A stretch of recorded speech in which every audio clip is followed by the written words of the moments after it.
अस्सलाम वालेकुम स्टूडेंट्स। आज हम इंशाल्लाह 21.1 सॉल्व करेंगे। और हमने इससे पहले सीखा था कि 21.1 के अंदर जो कॉन्सेप्ट यूज हो रहा है वो हमारा हो रहा है resolve the partial fractions when we have denominators which are linear and non and repeating. ठीक है जी। अब हम यहाँ पर जो है रिपीटिंग ना हो तो इस तरह के जो नॉन लीनियर लीनियर फैक्टर्स होंगे नॉन रिपीटिंग उसको हम सॉल्व करना सीख रहे हैं। तो हमने 21.1 एक्सरसाइज को सॉल्व करना है। इसके लिए मैं आपको पहले बता चुका हूँ कि हम नोट्स यूज करेंगे। तो 21.1 के मेरे पास नोट्स मौजूद हैं। हम उसको इस्तेमाल करते हैं। तो यहाँ पर देखें पार्शियल फ्रैक्शंस बहुत आसान है सॉल्व करना। अगर हम कॉन्सेप्ट को थोड़ा सा रिव्यू करें तो हमें याद है कि हमने सबसे पहले जो है क्या करना है, इसको लीनियर फैक्टर्स मालूम करने हैं इसके। ठीक है जी। अगर नीचे लीनियर फैक्टर नहीं है तो जाहिर है हमें इसको सबसे पहले केस वन बनाना पड़ेगा। तो अगर हम यहाँ इसको चेक करें तो यहाँ पर एक फार्मूला यूज होता है फैक्टराइज करने के लिए, ए स्क्वायर माइनस बी स्क्वायर का, जो कि बराबर होता है ए प्लस बी और ए माइनस बी के। यानी कि हम इसको एक्स स्क्वायर और थ्री का स्क्वायर लिख सकते हैं। देन अगर इसको हम रिजॉल्व करेंगे फैक्टर्स के अंदर तो हमारे पास होगा एक्स प्लस थ्री और एक्स माइनस थ्री। ठीक है जी। अब हमें पता चल गया कि ये केस वन है तो इसको हम लीनियर फैक्टर्स कह सकते हैं और नॉन रिपीटिंग है। तो इसका मतलब ये है कि इसको हम रिजॉल्व करेंगे A one upon X plus three में और A two upon X minus three में। तो सबसे पहले हमने डिकम्पोज कर दिया। This is our first step. इसको हमने इक्वेशन वन बना लेना है। अब हम फाइंड करेंगे ए वन और ए टू की वैल्यूज। ठीक है जी। उससे पहले हमें इसके डिनोमिनेटर्स को रिमूव करना होगा। उसके लिए हमें मालूम है कि किस तरीके से जो है हम डिनोमिनेटर्स को रिमूव करते हैं। सबसे पहले तो क्रॉस मल्टीप्लाई करके हम जो है इसकी एडिशन कर लेंगे। यानी कि ये वाली ब्रैकेट एक्स ए वन के साथ आ जाएगी और ये वाली ब्रैकेट ए टू के साथ आ जाएगी। ठीक है जी। बाकी नीचे वाले दोनों डिनोमिनेटर्स आपस में मल्टीप्लाई हो जाएंगे। अब हम इन दोनों को कैंसिल आउट कर सकते हैं। ठीक है जी। तो कैंसिल आउट करने के बाद हमारे पास ये इक्वेशन बचेगी, तो इसको आप इक्वेशन टू का नाम दे सकते हैं। ठीक है जी। आगे हम क्या करेंगे। अब जैसा कि हमें मालूम है कि हमें ए वन और ए टू की वैल्यू चाहिए तो जाहिर है एक इक्वेशन में एक ही वेरिएबल आ सकता है एक टाइम पे। तो अगर मुझे ए वन की वैल्यू चाहिए तो जाहिर है मुझे इसको जीरो के बराबर करना पड़ेगा।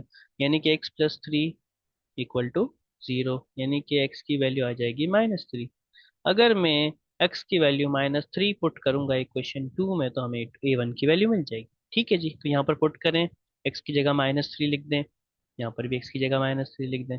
अब ये कैंसिल आउट होकर ये जीरो हो जाएगा ये टर्म, यानी कि ए टू खत्म। जस्ट ए वन की वैल्यू हमें मिलेगी 12/6 यानी कि माइनस का टू। ठीक है जी। सेम स्टेप हम करेंगे सेकंड पार्ट के लिए। अगर मुझे ए वन रिमूव करना है ए टू की वैल्यू चाहिए तो जाहिर है ए वन को रिमूव करने के लिए इसकी वैल्यू जीरो के बराबर करेंगे, यानी कि एक्स माइनस थ्री बराबर होना चाहिए जीरो के। तो एक्स की वैल्यू हमारे पास मिलती है थ्री। तो एक्स की वैल्यू को थ्री पुट करेंगे तब जाके हमें ए टू की वैल्यू मिलेगी। तो यहाँ पर मैंने थ्री पुट किया। ठीक है जी। यहाँ सिक्स ए टू हो जाएगा। अब सिक्स यहाँ पर मल्टीप्लाई वहां जाके डिवाइड हो जाएगा तो ए टू की वैल्यू हमारे पास टू आ रही है। ठीक है जी। तो हमें जब ए वन ए टू की वैल्यू मिल जाए तो हम उसको फर्स्ट इक्वेशन में हमारी पुट करेंगे जो हमने डिकम्पोज की थी। तो ए वन माइनस टू आ गया, ए टू टू आ जाएगा। अब जाहिर है नेगेटिव टर्म हम सेकंड में लिख सकते हैं तो इसलिए हमने इस पूरे टर्म को सेकंड में लिख दिया, इसको फर्स्ट में लिख दिया। तो ये हमारा फर्स्ट क्वेश्चन का सोल्यूशन। ठीक है जी। आई होप कि आपको ये समझ में आ गया होगा। सेम प्रोसेस हमारा जो है बाकी क्वेश्चंस के लिए भी चलेगा। ठीक है जी। For example question number two है। तो इसके अंदर हम देखें तो यहाँ पर लीनियर फैक्टर्स नहीं मिले हुए तो हम इसको फैक्टराइज करेंगे। फैक्टराइज करने के लिए आपको मालूम है कि मिडिल टर्म ब्रेक करते हैं हम। ठीक है जी। यहाँ पर थ्री का टेबल होगा तो यानी कि मिडिल टर्म भी हम थ्री हिसाब से करेंगे। थ्री वन सा थ्री। तो यहाँ पर कॉमन लिया जाएगा, यहाँ एक्स कॉमन, यहाँ पर भी वन कॉमन। तो इस तरीके से हमारे पास ये दो लीनियर फैक्टर बन जाएंगे। अब वही काम करना है, हमने इसको डिकम्पोज करना है ए वन ए टू, क्योंकि दो लीनियर फैक्टर है तो हमारे पास ए वन ए टू मिल गया। अब इसको हम जो है इसके डिनोमिनेटर्स को रिमूव करेंगे। फिर उसके बाद हमारे पास ये इक्वेशन मिल जाएगी। अब वही स्टेप है हमारे पास, ए वन या ए टू की वैल्यू मालूम करनी है। अब जिसकी वैल्यू आपने मालूम करनी है तो दूसरे टर्म को हमें रिमूव करना पड़ता है। तो इसका मतलब ये हुआ कि अगर हमें ए टू की वैल्यू रिमूव करनी है तो जाहिर है इस टर्म को जीरो करना होगा। तो हम वही करेंगे, x minus three equal to zero, then x is equal to three. तो x is equal to three put करेंगे ताकि हमारे पास सेकेंड टर्म रिमूव हो जाए। यहाँ पर थ्री माइनस थ्री जीरो हो जाएगा, यहाँ three plus one four, minus का फोर अपॉन फोर यानी कि माइनस का वन आंसर आएगा ए का। सेकेंड स्टेप, सेकेंड इक्वेशन यानी कि सेकेंड टाइप हमें मालूम करनी है ए वन की, तो ए वन को रिमूव, ए वन तो मालूम कर लिया, ए टू की मालूम करनी है वैल्यू। तो ज़ाहिर है ए वन को रिमूव करेंगे तो यानी कि x plus one equal to zero होगा। तो यानी कि एक्स की वैल्यू माइनस वन पुट करेंगे। तो यहाँ पर माइनस वन आप पुट करें तो यहाँ पर हो जाएगा ट्वेंटी। ऐसे ही यहाँ जब माइनस वन पुट करेंगे तो ये फर्स्ट टर्म बिल्कुल कैंसिल हो जाएगा, माइनस का फोर ए टू बचेगा। अब माइनस का फोर कैंसिल होगा माइनस के ट्वेंटी से तो फाइव टाइम्स आंसर आएगा, यानी कि ए टू के लिए फाइव आ। ए वन हमें मिला माइनस वन, ए टू हमें मिला फाइव। तो इस तरीके से हमारे पास ए वन ए टू की वैल्यू पुट करेंगे तो हमारे पास दो इस तरह से इक्वेशंस कंसिडर हो जाएंगी।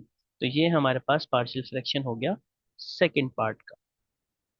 ठीक है जी, आई होप कि आपको समझ में आ गया होगा। तो सेम इसी तरीके से आप जो है ना इसका थर्ड पार्ट भी कर सकते हैं। इसमें तो पहले से ही लीनियर फैक्टर्स मिले हुए हैं, लेकिन यहाँ पर लीनियर फैक्टर्स आपको तीन मिले हुए हैं। तो इसका मतलब ये है कि हम ए वन ए टू और ए थ्री मालूम करेंगे। ठीक है जी, तो हमने यहाँ पर सेम इक्वेशंस बनानी है, A one A two A three. अब जाहिर है कि x के ए वन के नीचे x है तो बाकी दो टर्म नहीं है, तो ए वन के साथ ये दोनों ब्रैकेट्स आ जाएंगे। ऐसे ही ए टू के नीचे x माइनस टू है, x और x माइनस वन नहीं है तो हम वो दोनों ऊपर मल्टीप्लाई कर देंगे। इसी तरीके से ए थ्री के साथ x माइनस वन मौजूद है नीचे लेकिन ये दो टर्म्स नहीं है तो ये दोनों मल्टीप्लाई हो जाएंगे। ठीक है जी, अब हम वही बात करेंगे कि इसके डिनोमिनेटर्स को रिमूव करेंगे। डिनोमिनेटर जब रिमूव हो जाए तो हमारे पास ये इक्वेशन बन जाएगी।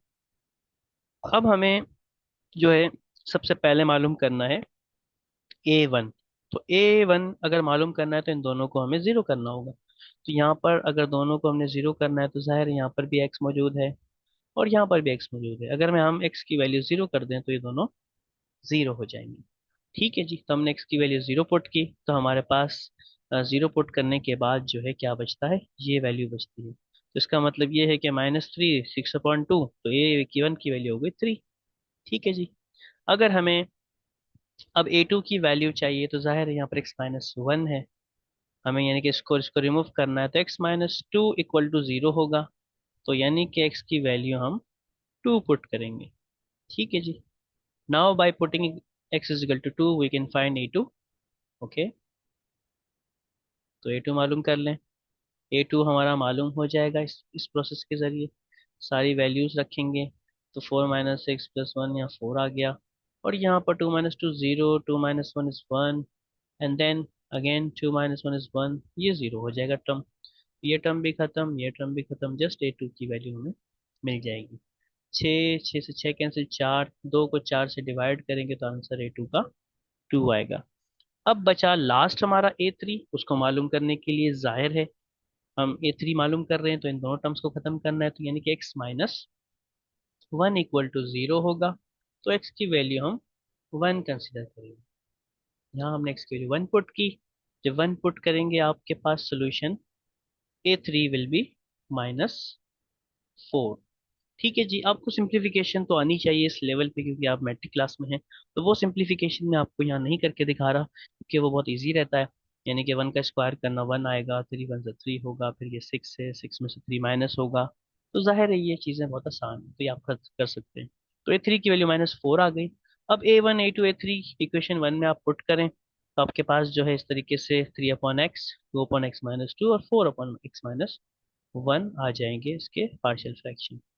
ठीक है जी, तो इस तरीके से जो है ना हम लीनियर फैक्टर्स की पार्शियल फ्रैक्शन करते हैं। नेक्स्ट आगे चलते हैं।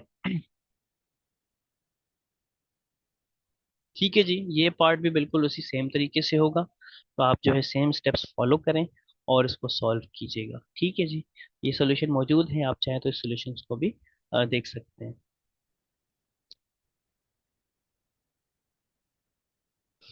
क्वेश्चन नंबर फाइव ये थोड़ा सा डिफरेंट है क्योंकि इसके अंदर जो आपको पार्शियल फ्रैक्शन दी हुई है उसमें दोनों डिग्रीज बराबर हैं, यानी कि ऊपर वाली और नीचे वाली वैल्यू जो डिग्री है बराबर है, यानी कि ये प्रॉपर फ्रैक्शन नहीं है, तो ये इम्प्रॉपर फ्रैक्शन है। तो जाहिर है हमने कहा था कि जब इम्प्रॉपर फ्रैक्शन होगा तो उसको हम प्रॉपर फ्रैक्शन बनाएंगे। तो उसके लिए आप इसको डिवाइड करेंगे, डिवाइड का प्रोसेस आपके लिए बहुत आसान है।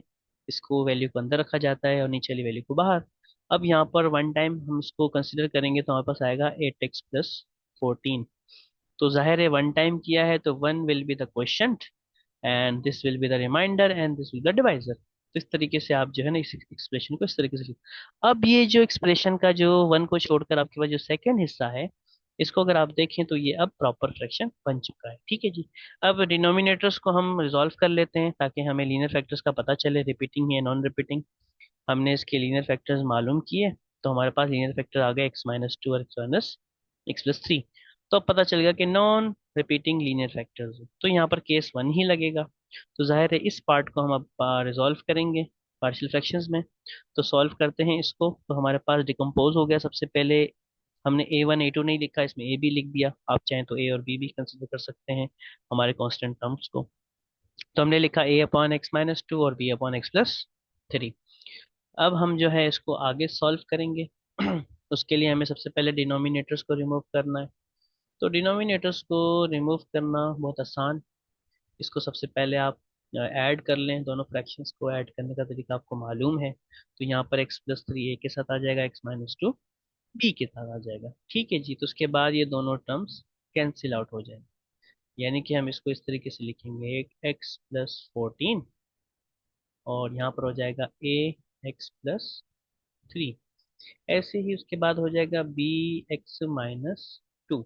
बाकी जो ये दोनों टर्म्स हैं ये आपस में सेम होने की वजह से कैंसिल हो जाएंगे। ठीक है जी। तो हमारे पास ये इक्वेशन बच जाएंगी। अब इस इक्वेशन के अंदर हमने जो जाहिर है अगर हमने x-2 मालूम करना है, यानी कि अगर b की वैल्यू मालूम करनी है तो इस टर्म को जीरो रखेंगे, यानी कि x+3 विल बी जीरो। तो यानी कि x इज इक्वल टू -3। तो by putting -3 we will have the value of b। इस तरीके से हम इसको सारे को सिंप्लीफाई करेंगे। सिंप्लीफाई करने के बाद a कैंसिल आउट हो जाएगा और -5/10 यानी कि x की वैल्यू 2 आ जाएगी। सेम प्रोसेस हम बी के लिए करेंगे, यानी कि हमें अगर ए की वैल्यू मालूम करनी है तो जाहिर है उसके लिए हम बी को जीरो करेंगे। तो यहाँ पर हो जाएगा x-2 इक्वल टू जीरो। तो यानी कि x की वैल्यू आ जाएगी 2। तो यहाँ पर हम x की वैल्यू 2 पुट करेंगे ताकि हमारे पास आंसर आ जाए बी ए का। ठीक है जी। ये 16 + 14 30 होता है, 30/5 करेंगे तो ए की वैल्यू 6 आ गई। तो बी की वैल्यू 2, ए की वैल्यू 6 पुट करेंगे हमारी पार्शियल फ्रैक्शन के पार्ट के अंदर, तो उसके अंदर हमारे पास ए की वैल्यू 6 और बी की वैल्यू और प्लस का 2। तो इस तरीके से हमारे पास जो है फुल सोल्यूशन क्या बन जाएगा पार्ट 5 का। ये हमारे पास एक्सप्रेशन थी शुरू के अंदर, हमने उसको एक वन के साथ एक पार्ट एक प्रॉपर फ्रैक्शन बनाई थी। तो जाहिर है उस प्रॉपर फ्रैक्शन को रिजॉल्व कर दिया हमने। तो ये आपका कंप्लीट आंसर होगा। ठीक है जी। तो इस तरीके से जो है हम प्रॉपर और इम्प्रॉपर फ्रैक्शंस की पार्शियल फ्रैक्शन करते हैं for non repeating linear factors की। ठीक है जी। बाकी पार्ट्स भी इसी तरीके से होंगे। यहाँ पर भी आपने सबसे पहले डिवाइड करना है, तो सबसे पहले डिवाइड कर लें। उसके बाद इसका एक लीनियर फैक्टर, एक आपका पॉलिनॉमियल बन गया यानी कि जस्ट कांस्टेंट नंबर, और दूसरा प्रॉपर फ्रैक्शन। तो इसकी प्रॉपर फ्रैक्शन की आप करेंगे आप पार्शियल फ्रैक्शन। उसका तरीका वही है पूरा जो हमने पहले सीखा। तो इस तरीके से इसका कंप्लीट सॉल्यूशन यहाँ मौजूद है। ठीक है जी। सेम फॉर सेवेंथ पार्ट, इसके अंदर भी वही काम करेंगे आप। ठीक है जी। सबसे पहले इसको इससे आप डिवाइड कर लेंगे। डिवाइड करने का सेम तरीके कार है। डिवाइड करने के बाद आपके पास एक पॉलिनॉमियल मिल जाएगी, दूसरी प्रॉपर फ्रैक्शन, और प्रॉपर फ्रैक्शन को आप रिजॉल्व करेंगे। तो रिजॉल्व करने का वही सेम तरीका है जो हमने अभी पूरा सीखा है एक्सरसाइज के अंदर, और इससे पहले भी कॉन्सेप्ट पढ़ा था। तो इस तरीके से आपके पास बी की वैल्यू और उसके बाद जो है ए की वैल्यू मिल जाएगी। Then we have a final answer. तो इस तरीके से जो है आप 21.1 को कंप्लीट कर सकते हैं। हमने बहुत अच्छे से इसको देखा, इससे पहले हमने इस कॉन्सेप्ट भी देखा था, इसकी सॉल्यूशंस भी देखे थे। आई होप कि आपको ये बात समझ में आ गई होगी। तो स्टूडेंट्स आज के लिए इतना ही। इंशाल्लाह मिलते हैं नई वीडियो में नए टॉपिक के साथ। जब तक के लिए अल्लाह हाफिज़, टेक केयर।